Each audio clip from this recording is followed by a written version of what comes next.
주의 자녀라.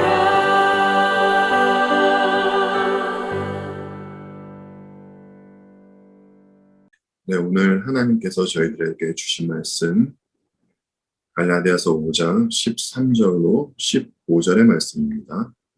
갈라디아서 5장 13절로 15절의 말씀 제가 봉독하도록 하겠습니다. 형제들아 너희가 자유를 위하여 부르심을 입었으나 그러나 그 자유로 육체의 길을 삼지 말고 오직 사랑으로 서로 종노릇하라. 온 율법은 내 이웃 사랑하기를 내 자신같이 하라 하신 한 말씀에서 이루어졌나니 만일 서로 물고 먹으면 피차 멸망할까 조심하라. 오늘은 사랑으로 하는 종노릇이라는 제목으로 말씀을 전하도록 하겠습니다. 먼저 지난주에 말씀을 드렸던 그 말씀을 요약해서 다시 말씀을 드리겠습니다. 지난주에 말씀드렸던 것을 간단하게 요약해서 말씀을 드리자면 성도는 예수 그리스도를 머리로 한 지체로서 각각의 역할이 있다라는 것이었습니다. 그리고 하나님께서 그들에게 목표점과 방향을 제시해 주셨기에 그곳을 향해 달려가는 분들이 성도라고 말씀드렸었습니다. 그들은 회개함으로 방향을 잡고 또 그리스도를 닮아가는 것을 목적으로 살아가는 분들이라는 것이었습니다. 그리고 같은 신앙 공동체에 있지만 갈라디아 교회에서 참 선지자의 역할로서 바울이 복음을 전했듯이 거짓 선지자의 역할로 거짓 복음을 전하여 교회를 무너뜨리려 하는 그러한 역할을 하는 이들이 있다라는 말씀도 드렸습니다. 그리고 이들의 특징으로는 참 선지자는 하나님께로부터 말씀을 받아 전하는 그러한 분들이고 또 거짓 선지자는 마귀로부터 말을 받아 전하는 자들이라고 말씀을 드렸었죠. 이 둘의 가장 중요한 특징으로는 참 선지자는 하나님을 높이고 또 거짓 선지자는 교묘히 인간을 높이는 특징이 있다라는 말씀을 드렸습니다. 그리고 복음을 전해받는 분들은 주님의 의로운 옷을 입고 이제는 율법을 법으로 생각하지 않고 기쁨으로 행해 나간다라는 특징이 있는 반면에 거짓 복음을 받은 이들은 율법주의 혹은 무율법주의로 빠진다는 말씀을 드렸었습니다. 그리고 마지막으로 사람은 무엇에 따라 움직이게 되는데 성도는 예수 그리스도가 베푸신 은혜의 복음 때문에 날마다 주님의 십자가에서 힘을 얻고 목적지를 향해서 다름질하는 분들이 성도라는 말씀을 드렸습니다. 여러분 어떻게 지난 한 주 동안 우리 주님 예수 그리스도의 십자가에서 힘을 얻고 목표를 향해서 달리셨는지 궁금합니다. 여러분 모두 이 삶을 사셨기를 진심으로 바랍니다. 오늘 본문 13절의 말씀을 보고 말씀을 이어가도록 하겠습니다. 오늘 본문 13절 말씀입니다. 형제들아 너희가 자유를 위하여 부르심을 입었으나 그러나 그 자유로 육체의 길을 삼지 말고 오직 사랑으로 서로 종노릇하라. 성도들에게 주어진 자유에 관해서는 갈라디아서 5장 1절을 할 때 그때 제가 말씀을 드렸기 때문에 오직 사랑으로 서로 종노릇하라 라는 이 말씀에 방점을 두어서 말씀을 전하도록 하겠습니다. 본문에 이렇게 나와 있습니다. 그러나 그 자유로 육체의 기회를 삼지 말고 새 번역으로는 그러나 여러분은 그 자유를 육체의 욕망을 만족시키는 구실로 삼지 말고 이렇게 번역이 되어 있습니다. 육체의 기회, 육체의 욕망이란 죄된 본성에서 나오는 욕망을 말하는 것입니다. 부패한 인간의 본성은 자기중심적이죠. 아담의 후손들은 저마다 하나님 자리에 있고 싶어 합니다. 그리스도를 믿는다고 하는 분들이 삶에서 넘어지는 것은 아직 이 자기중심적 본성이 있기 때문입니다. 다른 말로 아직 그들 안에 죄의 오염이 남아있기 때문이라는 것이죠.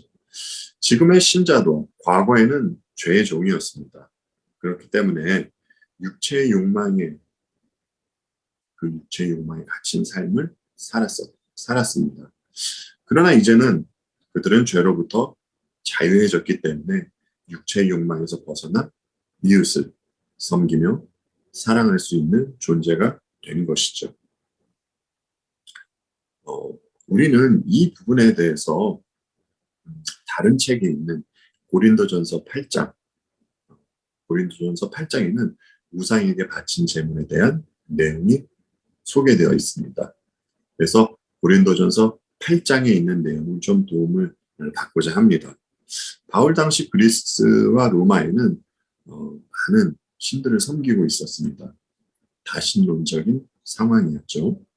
사람들이 그 신들에게 제사를 드리려면 동물이 필요했습니다. 그래서 동물을 제사에 드리고 난 후에는 고기가 남게 되었었는데 이 남은 동물의 고기는 자연스럽게 시장으로 반입이 되고 사람들은 시장에서 고기를 사다 먹게 되었습니다. 고린도 사람들이 여러 신들을 믿고 있을 때 바울은 세상에 신은 하나님 한 분이라는 것을 전하고 있었습니다. 그래서 고린도 교인에게 우리에게는 오직 한 하나님, 곧 아버지가 계실 뿐입니다. 라는 일침을 놓았던 것이죠. 하나님 외에 다른 신은 인간이 만들어낸 가짜신, 우상이라는 것이었습니다.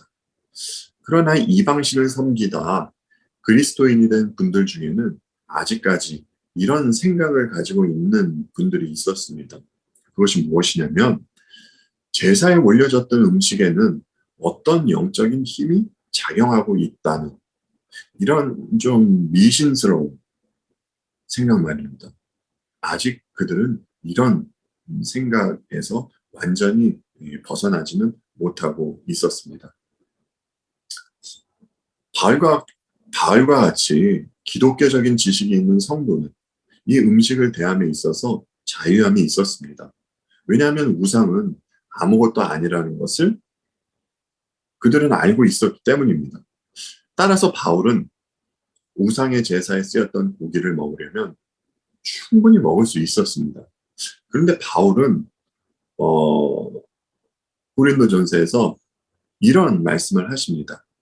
고린도전서 8장 7절로 13절에서 이런 말씀을 하시는데 제가 읽어드리도록 하겠습니다. 세 번역으로 읽어드리겠습니다. 그러나 누구에게나 다 지식이 있는 것은 아닙니다. 어떤 사람들은 지금까지 우상을 섬기던 관습에 젖어 있어서 그들이 먹는 고기가 우상의 것인 줄로 여기면서 먹습니다. 그들의 양심이 약함으로 더럽혀지는 것입니다. 그러나 우리를 하나님 앞에 내세우는 것은 음식이 아닙니다. 음식을 먹지 않는다고 해서 손해볼 것도 없고 먹는다고 해서 이로울 것도 없습니다. 그러나 여러분에게 있는 이 자유가 약한 사람들에게 걸림돌이 되지 않도록 조심하십시오. 지식 있는 당신이 우상의 산당에 앉아서 먹고 있는 것을 어떤 사람이 보면 그가 약한 사람일지라도 그 양심의 용기가 생겨서 우상에게 바친 고기를 먹게 되지 않겠습니까? 그러면 그 약한 사람은 당신의 지식 때문에 망하는 것입니다. 그리스도께서는 그 약한 신도를 위하여 죽으셨습니다. 이렇게 여러분이 형제자매들에게 죄를 짓고 그들의 약한 양심을 상하게 하는 것은 그리스도께 죄를 짓는 것입니다. 그러므로 음식이 내 형제를 걸어서 넘어지게 하는 것이라면 그가 걸려서 넘어지지 않게 하기 위해서 나는 평생 고기를 먹지 않겠습니다. 아멘. 지금 이 말씀은 저와 여러분이 굉장히 두렵고 떨리는 마음으로 받아야 하는 말씀입니다. 우리가 가지고 있는 지식으로 남을 넘어뜨리게 할 수 있습니다. 사랑이 없는 지식은 반드시 남을 실족하게 하거든요. 이와 관련해서 주님도 이런 말씀을 하지 않으셨습니까? 나를 믿는 이 작은 사람 가운데서 하나라도 걸려 넘어지게 하는 사람은 누구라도 차라리 그 목에 연자맷돌을 달고 깊은 바다에 빠지는 편이 낫다라고 말입니다. 우리는 바울이 음식 문제에 말하는 것은 비본질적인 문제라고 생각을 합니다. 그럼에도 이 주제는 교인분들이 늘 생각해야 하는 주제라고 생각합니다. 교회 안에는 알곡과 가라지가 함께 있으면 물론이고 또 믿음이 좋은 분도 계시고 그렇지 않은 분도 계십니다. 아직 믿음이 연약한 분들을 위해서 우리 각자는 자신의 언행을 살펴야 할 줄로 압니다.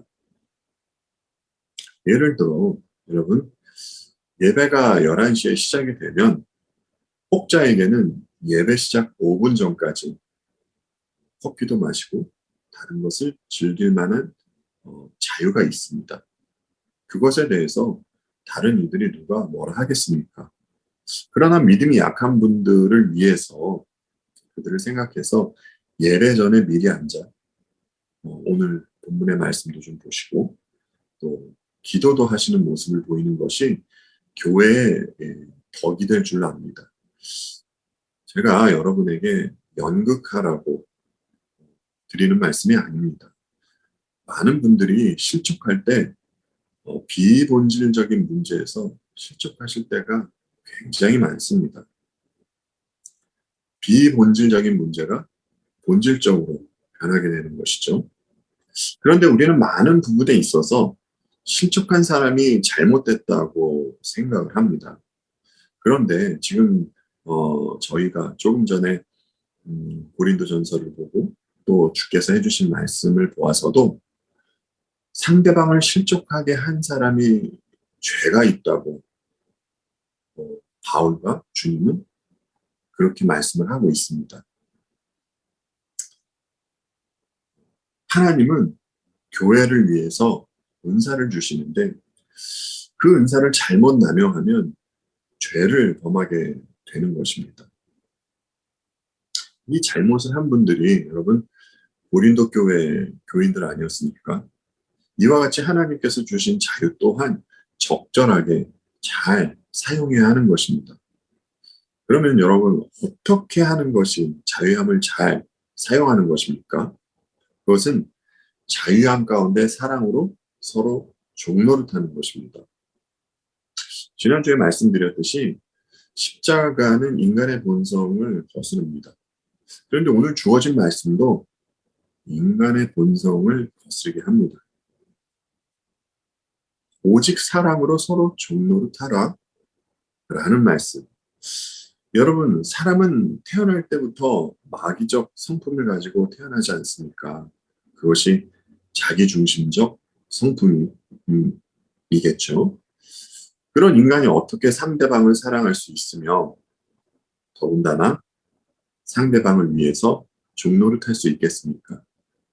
이 사랑이라는 것은 참 신기한 것이 어린아이도 사랑을 말하고 연세 드신 분들도 사랑을 말하고 그리고 자유주의 진영에 있는 사람도 무척이나 사랑을 강조하는 모습을 보입니다. 타종교는 물론이고요. 성경에서 보여주듯이 타락한 인간은 이웃을 사랑할 수가 없던 존재였습니다. 아담과 하와가 하나님께 범죄하고 그들은 사랑의 관계가 아닌 싸움의 대상으로 있었습니다. 그러나 이제 성도는 이웃을 사랑할 수 있는 존재가 되었다고 성경은 또다시 우리들에게 말씀을 해주고 있습니다. 왜냐하면 모든 인간은 부패한 아담으로부터 그 아담으로부터 태어나 아담의 자녀로 성장했기 때문에 그래서 인간은 사랑을 말하면서도 결국 자기 사랑을 말하는 것이 아담의 후손들이 말하는 사랑인데 그런데 성경이 말하는 사랑은 그런 사랑이 아닌 이런 사랑이라고 말하고 있으며 성도들은 이 사랑을 할 수 있다고 말씀을 하고 있습니다. 성경이 말하는 사랑은 여러분들이 너무나 잘 아시는 이 말씀입니다. 사랑은 오래 참고 사랑은 온유하며 시기하지 아니하며 사랑은 자랑하지 아니하며 교만하지 아니하며 무례히 행치 아니하며 자기의 유익을 구하지 아니하며 성내지 아니하며 악한 것을 생각하지 아니하며 불의를 기뻐하지 아니하며 진리와 함께 기뻐하고 모든 것을 참으며 모든 것을 믿으며 모든 것을 바라며 모든 것을 견디느니라. 아멘. 여러분은 성경이 소개하는 이 사랑이 예수님에 관한 것이라는 것을 알고 계실 것입니다. 이 사랑은 예수님에 관한 것입니다. 그렇기 때문에 성도는 주님 안에서 어떠한 일이 벌어졌었습니까? 성도는 주님 안에서 죽고 다시 태어나서 그리고 주를 닮아가는 분들이기 때문에 성도가 이제는 사랑할 수 있는 존재가 된 것입니다. 반드시 죽음이 선행해야 사랑도 할 수 있게 되는 것입니다. 뿐만 아니라 성도는 주님으로부터 말할 수 없는 사랑을 받은 분들이기 때문에 이 사실로 인해서 이웃을 사랑할 수 있게 된 것입니다. 그러면 이런 질문을 한번 해보겠습니다. 주님이 자녀들에게 어떤 사랑을 주셨습니까? 그리고 주님이 그들을 위해서 나타내신 사랑이 무엇이었습니까? 라고 할 때 이미 여러분은 주께서 당신의 자녀를 어떻게 사랑하셨는지 너무나 잘 알고 있을 것입니다. 성자 하나님께서 당신의 자녀를 구원하시고자 죄악으로 가득 찬 이 땅에 오셨습니다. 여러분을 구원하시기 위해서 친히 이 땅에 오신 것이죠. 거룩하신 하나님께서 이 쓰레기 매립장과도 같은 이곳에 친히 오신 사실, 이 사실 자체가 인간의 이성을 넘어서는 사랑입니다. 주님은 머리 둘 곳도 없는 이 땅에 백성들의 종이 돼서 종노릇을 하시려고 또 이곳으로 오신 것입니다. 그리고 주님은 자녀들을 위해서 죄인 중에 괴수만 달린다는 그 십자가에 달려 당신의 피를 흘리시며 죽음을 맞이하셨던 것이었죠. 그렇게 백성들을 향한 사랑을 나타내셨으며 친히 죄인의 종이 되셨습니다. 주님의 전 생애는 사실 종노릇하는 그러한 생애였습니다. 온 우주의 왕이신 주님께서 말입니다. 이것이 백성을 위해서 주께서 나타내신 사랑입니다. 여러분들 중에 주님께서 당신의 백성에게 나타내신 이 사랑을 부인하는 분은 아마 한 분도 없을 줄로 압니다. 이 사실을 전제로 해서 말씀을 계속 이어가도록 하겠습니다. 요한복음 13장 1절에는 이런 말씀이 있습니다. 유월절 전에 예수께서 자기가 세상을 떠나 아버지께로 돌아가실 때가 이른 줄 아시고 세상에 있는 자기 사람들을 사랑하시되 끝까지 사랑하시니라. 자기 사람들을 사랑하시되 끝까지 사랑하시니라. 아멘. 지금 저와 여러분이 보는 이 가시적 교회는 세상 안에 있습니다. 그렇죠? 그리고 계속 드리는 말씀이지만 가시적 교회 안에는 발굽과 가라지가 있고 그들은 그들이 맡은 역할에 따라 생활을 하고 있습니다. 그리고 하나님은 그런 알곡과 가라지들에게 모두 선을 베풀어 주십니다. 이스라엘 백성을 예로 들자면요. 가나안으로 들어갔던 백성들에게도 만나를 내려주셨었고요. 또 광야에서 죽음을 맞이했던 이들에게도 만나를 내려주셨었습니다. 그리고 제자도 마찬가지입니다. 주님의 12제자 가운데서 주님은 가롯 유다에게도 말씀을 들려주셨었고요. 또 나머지 11제자들에게도 말씀을 들려주셨었습니다. 그리고 그들에게 동일하게 표적과 기사를 나타내 보여주기도 하셨습니다. 그렇지만 그들이 나타낸 반응들은 각각이 달랐습니다. 참 재미있는 것은요. 조금 전에 읽은 이 요한복음 13장 1절에서 사도 요한이 주님의 사랑을 언급했습니다. 그리고 이어서 나타나는 내용이 주께서 제자들의 발을 씻겨주는 장면이 보여집니다. 주께서 친히 제자들의 종이 된 모습으로 섬기는 장면이죠. 그리고 이어지는 내용이 주님과 제자들이 함께 있던 가운데서 이 가롯 유다가 자신의 일을 하려고 밖으로 나가는 내용인데 그가 나가자마자 이런 말씀이 보여집니다. 요한복음 13장 31절로 35절의 말씀인데요. 가롯 유다가 나가고 그가 나간 후에 예수께서 이르시되 지금은 인자가 영광을 받았고 하나님도 인자로 말미암아 영광을 받으셨도다. 만일 하나님이 그로 말미암아 영광을 받으셨으면 하나님도 자기로 말미암아 그에게 영광을 주시리니 곧 주시리라. 작은 자들아 내가 아직 잠시 너희와 함께 있겠노라. 너희가 나를 찾을 것이나 일찍이 내가 유대인들에게 너희는 내가 가는 곳에 올 수 없다고 말한 것과 같이 지금 너희에게도 이르노라. 새 계명을 너희에게 주노니 서로 사랑하라. 내가 너희를 사랑한 것 같이 너희도 서로 사랑하라. 너희가 서로 사랑하면 이로써 모든 사람이 너희가 내 제자인 줄 알리라. 아멘. 주님은 남아있는 제자들에게 새 계명을 주시는데 그것은 서로 사랑하라는 것이었습니다. 이 말씀이 끝나고 난 후에 주님은 베드로가 주님을 부인할 것에 대한 말씀도 해주고 있습니다. 여러분 그런데 이 부분을 자세히 보면요. 주께서 새 계명을 말씀하셨을 때는 가롯 유다가 없을 때입니다. 그가 밖으로 나간 후에 나머지 제자들에게 서로 사랑하라는 새 계명을 주신 것입니다. 그리고 여러분께서 지난주 설교 본문이 생각이 나시는 줄 모르겠는데요. 지난주 설교 본문 마지막 5장 12절에서 바울은 이런 말을 했습니다. 너희를 어지럽게 하는 자들은 스스로 베어버리기를 원하노라 라고 말입니다. 그리고 이어서 오늘 본문에서 오직 사랑으로 서로 종로를 하라는 말씀이 나오고 있는 것입니다. 주님이 사랑을 말하실 때와 사도 바울이 사랑을 말할 때 공통점이 있습니다. 가롯 유다 그리고 거짓 교사들은 사랑의 대상이 아니다라는 공통점 말입니다. 그도 그럴 것이 고린도후서 6장에서 사도 바울은 이런 말씀을 하셨죠.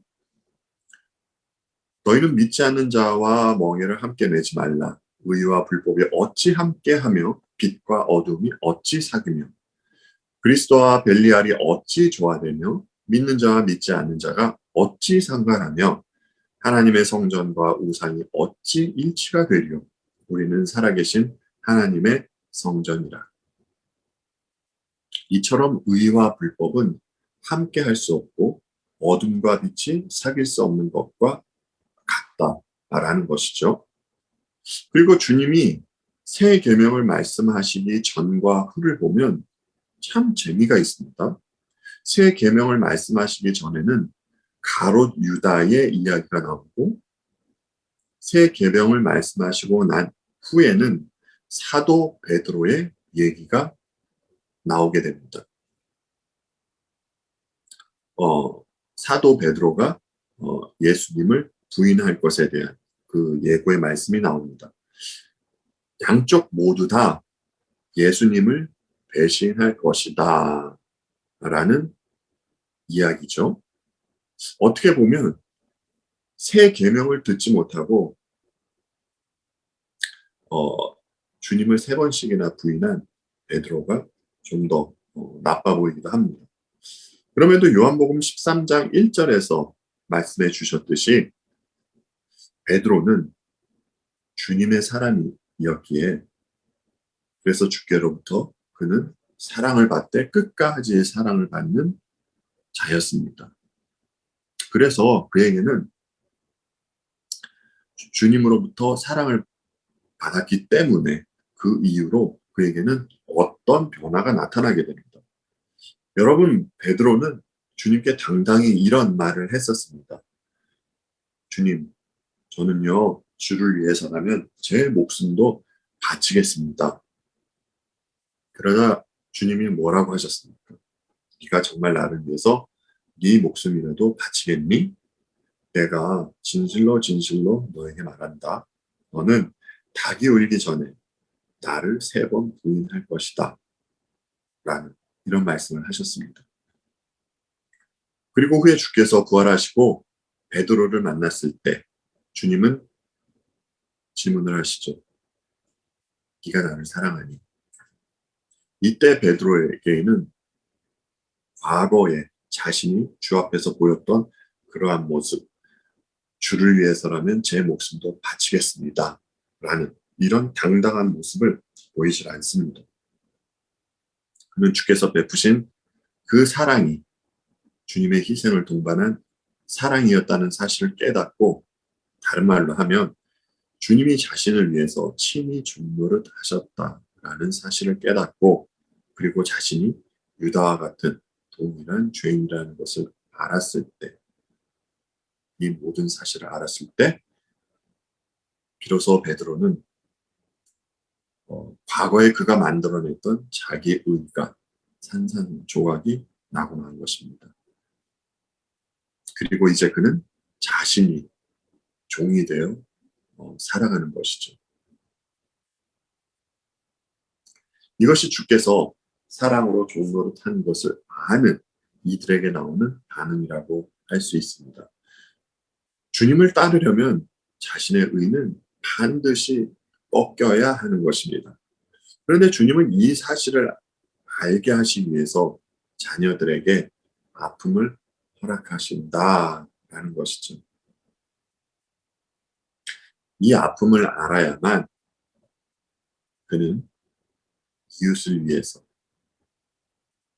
그들을 위해서 사랑으로 종노를 할 수 있는 자가 되는 것입니다. 여러분, 오늘날 생각지도 못했던 사건, 사고가 왜 그토록 많이 일어납니까? 왜 그렇게 인간이 잔인해지고 또 그렇게 무례해집니까? 그것은 사람들이 하나님을 믿지 않기 때문입니다. 여러분, 성도가 말씀에 따라 남을 섬기려 하는 모습을 보이면 세상은 성도에게 어떤 모습을 나타냅니까? 그들을 먹잇감으로 생각하고 굉장히 무례하게 대합니다. 아까 말씀드렸듯이 주님은 가롯 유다가 나가고 사랑을 말씀하셨습니다. 사도 바울도 너희를 어지럽게 하는 자들은 스스로 베어버리기를 원하노라 라고 말씀하신 후에 갈라디아 교인들을 향해서 오직 사랑으로 서로 종노릇 하라 라는 말씀을 하셨습니다. 성경은 절대 가롯 유다와 거짓 선지자를 함께 사랑하라고 하지 않으셨습니다. 이는 교회에게 하시는 말씀입니다. 그리고 아까 고린도전서 8장을 읽을 때 11절에 이런 말씀이 있었습니다. 그리스도께서는 그 약한 신도를 위하여 죽으셨습니다. 라는 말씀 말입니다. 이 사실을 알았을 때에 주님의 십자가 사건을 헛되이 하지 않고 서로 분별하며 형제 자매를 사랑으로 섬길 수 있게 되는 것이겠죠. 그리고 저는 이 시점에서 여러분께 질문을 하나 드리고 싶습니다. 성경은 성도들에게 오늘 본문에서처럼 성도는 이 땅에서 이웃에게 종노릇하며 살아야 되는 존재다라고 말씀을 하십니다. 근데 계시록 같은 곳을 보면 또 성도는 그곳에서 주님과 함께 왕노릇할 거다라는 말씀을 하시거든요. 이 두 모습에서 우리는 어떠한 것을 발견할 수 있습니까? 이것에 대해서 한번 잠시 말씀을 드리고자 합니다. 지금 말씀드렸듯이 계시록 20장 6절을 보면요. 성도는 그리스도와 더불어 왕노릇 한다고 분명히 그곳에 말씀을 해주시고 계시거든요.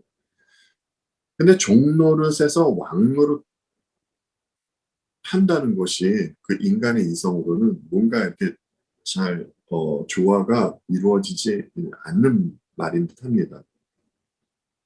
그렇다면 성도는 훗날 어떻게 하나님 나라에서 왕노릇을 하겠습니까? 이곳에서는 남을 섬기다가 훗날에는 남들 위에 군림해서 그렇게 왕노릇을 할까요? 그것은 아닌 것 같습니다. 이것을 알기 위해서 저와 여러분은 또다시 시선을 주님께 두어야 할 줄로 압니다. 여러분, 온 우주의 왕이신 예수 그리스도께서 이 땅에서 무엇을 하셨습니까? 예수님은 온 우주의 왕이십니다. 그분이 이 땅에서 무엇을 하셨는지를 우리는 알아야만 합니다. 백성들을 위해서 왕이 종노릇을 하셨습니다. 그렇죠? 주님은 친히 말씀하셨습니다. 인자가 온 것은 섬김을 받으려 온 것이 아니라 도리어 섬기려 왔다라고 말입니다. 그러면 훗날 성도는 왕의 신분으로 하나님 나라에서 무엇을 하겠습니까? 어떻게 주님과 함께 그 나라를 통치하겠습니까? 성도는 주께서 하셨던 일을 그대로 하는 것입니다. 왕의 신분으로 그곳에 있는 형제 자매를 섬기는 일을 하는 것입니다. 누구나 할 것 없이 모두가 말입니다. 아직까지 우리 안에는 죄된 본성이 있기 때문에 이런 말을 들으면 사실 그리 달갑지가 않습니다. 어딘가에 높이 올라 이 천하를 호령해야 왕의 신분으로 등극한 것 같은 그런 생각이 들지 않습니까? 그렇지만 여러분 생각해 보십시오. 여러분 이 세상에서처럼 천국도 그것도 높고 낮은 직급이 있다면 그것이 천국일까요? 이미 그런 것은 천국이 아닙니다. 그렇지 않습니까? 다른 각도로 말씀을 드려보겠습니다. 여러분 우리가 살아가는 이곳에서 주님의 은혜를 깨닫고 말씀에 따라 살려고 하면 다른 이들에게 어떤 반응이 나타납니까? 아까 말씀드린 대로 성도가 아닌 이상 남을 이용해 먹으려고 하거나 자기 위에 군림하려고 합니다. 사실 성도님들이 이 때문에 갈등도 생기고 괴로운 것이겠죠. 뻔히 다 보이는데 말씀을 따르려 하니 속에서 막 끓는 것이 솟아오르고 성질대로 하자니 주님의 말씀이 생각나고 그렇지 않습니까? 끊임없이 세상에서 겪는 일일 것입니다. 그런데 여러분 하나님 나라에 있는 모든 분들은요 다 성도입니다. 그곳에는 가라지가 없습니다. 그리고 그분들이 모두 완전 성화의 상태에 있는 분들입니다. 그들은 오직 하나님만 섬깁니다. 그리고 상대방을 서로 반가워하고 또 서로를 사랑하는 그러한 곳입니다. 왕의 신분으로 말입니다. 이것이 하나님 나라에서 주님과 함께 왕노릇하는 것입니다. 그러니까 이곳에서 주께서 베푸신 은혜를 깨닫고 형제 자매에게 종노릇하는 이들이 훗날 완성된 하나님 나라에서 왕노릇할 것을 지금부터 살아가는 것이라고 할 수 있습니다. 그러니 여러분 너무 억울해하지 마십시오. 하나님의 자녀만이 하나님의 보호하심과 인도하심 가운데서 이 삶을 살아낼 수 있기 때문입니다. 다른 이들은 절대 이 삶을 살아갈 수 없습니다. 이런 이유로 저와 여러분은 그곳을 바라보며 지금을 살아가는 것도 우리들에게 주어질 수 있는 큰 유익이라 생각합니다. 계속해서 오늘 본문 14절과 15절의 말씀을 보겠습니다. 온 율법은 내 이웃 사랑하기를 내 자신같이 하라 하신 말씀에서 이루어졌나니 만일 서로 물고 먹으면 피차 멸망할까 조심하라. 아멘. 저와 여러분은 주께서 모든 율법을 온전히 지키셨다라는 사실을 알고 있습니다. 만약에 주님이 율법을 하나라도 지키지 않으셨다면 저와 여러분에게 구원이란 있을 수가 없는 것입니다. 주님은 실제로 살인한 사람만이 아니라 형제를 보고 저런 바보라고 생각하는 사람도 죄를 범하는 것이라고 말씀해 주셨습니다. 이 말씀의 의미는 인간에게 구원의 근거는 전혀 없다라는 것이죠. 14절에서 온 율법은 내 이웃 사랑하기를 내 자신같이 하라 하신 말씀에서 이루어졌나니 라고 하셨는데, 이 말씀의 의미를 좀 더 저희들이 자세히 알기 위해서 우리는 선한 사마리아인의 비유를 다시 한번 생각해 봤으면 합니다.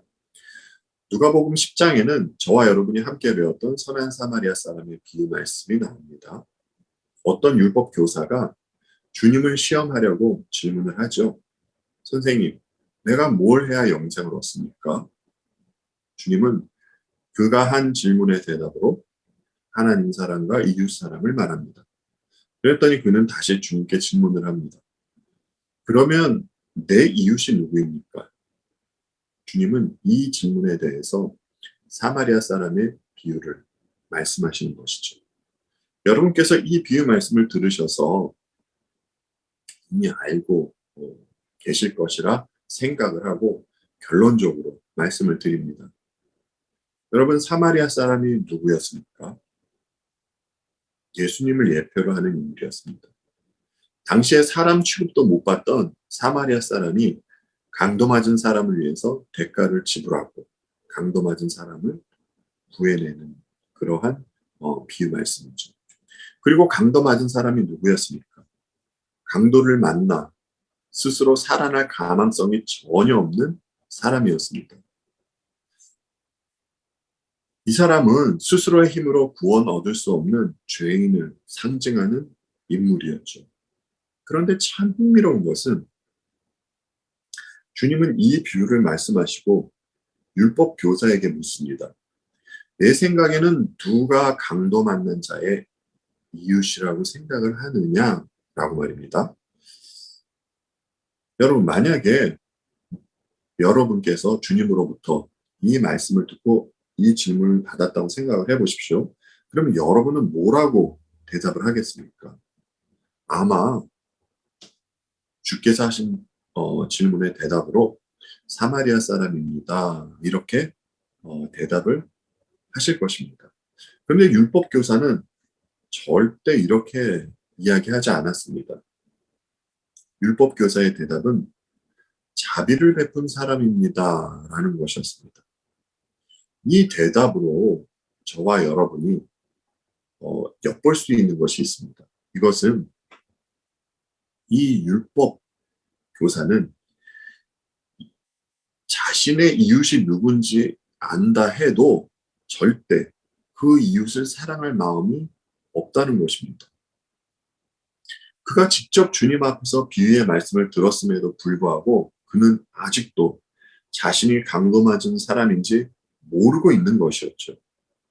그러나 율법 교사가 처음 예수님께 영생에 관한 질문을 던졌을 때 그의 의도는 자신이 방법을 몰라서 그렇지 방법만 알면 본인에게 그것을 지킬 수 있는 실력이 있다라고 생각해서 던진 질문이었습니다.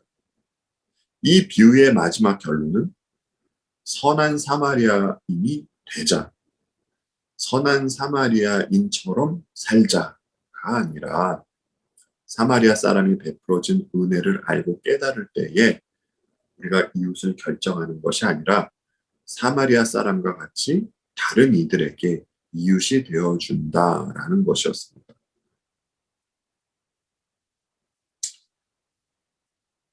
자신의 힘으로 율법을 지키면서 어느 누구의 이웃이 되고 또 그의 생명을 살릴 수는 없는 것입니다. 죄인의 신분에서 벗어나 완전히 다른 존재가 되어야 이웃을 내 몸과 같이 사랑할 수 있게 되는 것이죠. 여러분은 어떻게 주께서 베푸신 은혜를 알게 되었습니까? 그것은 여러분의 실력으로 알게 된 것이 아니라 성령 하나님의 역사로 그 사실을 알게 된 것입니다. 여러분은 주님으로부터 성령 하나님을 받았습니다. 성령 하나님을 모시고 있는 성전이십니다. 그래서 저와 여러분은 성령의 인도하심에 따라 살아가는 그런 존재가 된 것입니다. 그래서 우리는 성령 충만해야 합니다. 그러면 여러분, 성령 충만함이 무엇입니까? 이에 대해서는 에베소서를 보시면 우리가 알 수 있습니다. 에베소서 5장 18절에서 오직 성령으로 충만함을 받으라 라고 사도 바울은 말씀을 해주십니다. 사도 바울이 이 말씀을 하시고 난 후를 보면 그 뒤에 이어서 나오는 말씀이 이런 내용들이 열거가 됩니다. 시와 찬송과 신령한 노래들로 주께 찬송하며 주님의 이름으로 항상 아버지 하나님께 감사하며 성령 충만해야 하나님을 사랑할 수 있다는 것입니다. 그러니까 이것을 또 바꾸어서 생각을 해보면 하나님을 사랑해야 하나님께 찬송하며 하나님께 감사할 수 있는 것이죠. 그리고 그리스도를 경외함으로 피차 복종하라 라는 말씀이 나오고요. 이 말씀과 함께 사람에 대한 말씀이 쭉 이어져 나옵니다. 다른 말로 내 이웃에 대한 말씀이 쭉 나오는데요. 이런 말씀입니다. 아내들이여 자기 남편에게 복종하기를 주께 하듯 하라. 남편들아 아내 사랑하기를 그리스도께서 교회를 사랑하신 것과 같이 사랑하라. 자녀들아 주 안에서 부모에게 순종하라. 아비들아 자녀를 노엽게 하지 말고 주의 교훈과 훈계로 양육하라. 종들아 상전에게 순종하기를 그리스도께 하듯 하라. 상전들아 종에게 위협을 그쳐라. 성령 충만의 목적은 하나님 사랑과 이웃 사랑입니다. 성령으로 행할 때 비로소 이웃을 내 몸과 같이 사랑하게 되는 것이죠. 주님은 자녀들에게 새 계명을 그냥 이 계명만을 주신 것이 아니라 자녀들이 그 계명을 받고 그 계명에 따라 살아갈 수 있도록 성령 하나님까지 보내주셨습니다. 우리 주님은 이런 분이십니다. 그리고 성령 충만하려면 말씀을 읽고 묵상하고 또한 기도가 반드시 필요한 것이겠죠. 그래서 이제 저와 여러분이 이 땅에서 할 일이란 주께서 주신 새 계명에 따라 살아가는 것입니다. 주님은 저와 여러분에게 오늘도 그리고 앞으로도 계속 이 말씀을 하실 것입니다. 새 계명을 너희에게 주노니 서로 사랑하라. 내가 너희를 사랑한 것 같이 너희도 서로 사랑하라. 너희가 서로 사랑하면 이로써 모든 사람이 너희가 내 제자인 줄 알리라. 아멘. 기도하겠습니다. 주님, 감사합니다. 오늘 저희들에게 들려주신 말씀으로 깨달은 것이 있습니다. 과거에 저희들은 사랑이라는 것을 입으로 내뱉을 수는 있으나 그 사랑을 실천하며 사랑할 수 있는 존재는 아니었습니다. 그러나 이제는 그 사랑을 실천할 수 있는 존재가 되었습니다. 왜냐하면 저희들이 주님 예수 그리스도 안에 있기 때문입니다. 주님, 이 사랑을 이 땅 가운데에서 마음껏 하며 살겠습니다. 저희들이 이 삶을 살아갈 때 주님, 저희들의 삶을 통하여서 찬양과 경배와 영광을 받아 주시옵소서. 주께서 베풀어 주신 사랑과 은혜에 감사드리오며 예수님 이름으로 기도합니다. 아멘.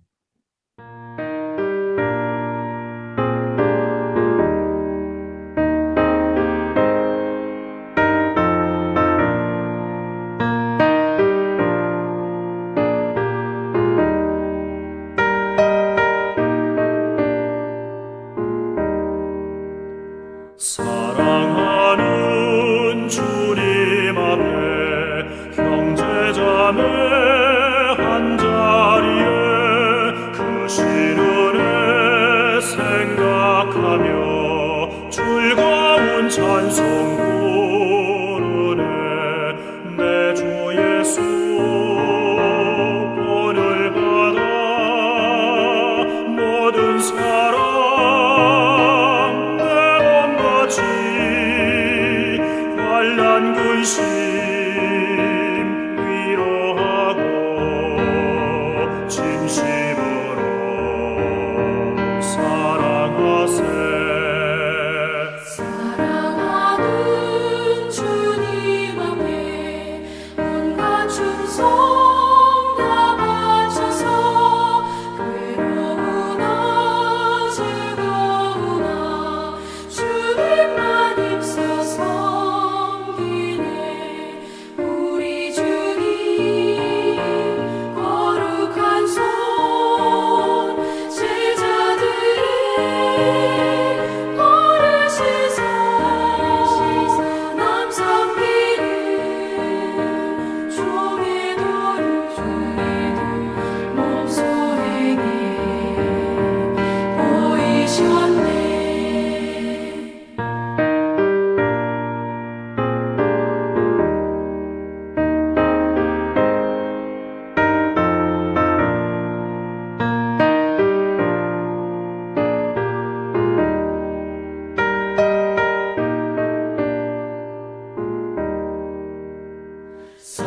사랑하는 주님 예수 같은 주로 섬기나니 한 피마다 한 몸이루 형제여 친구들이여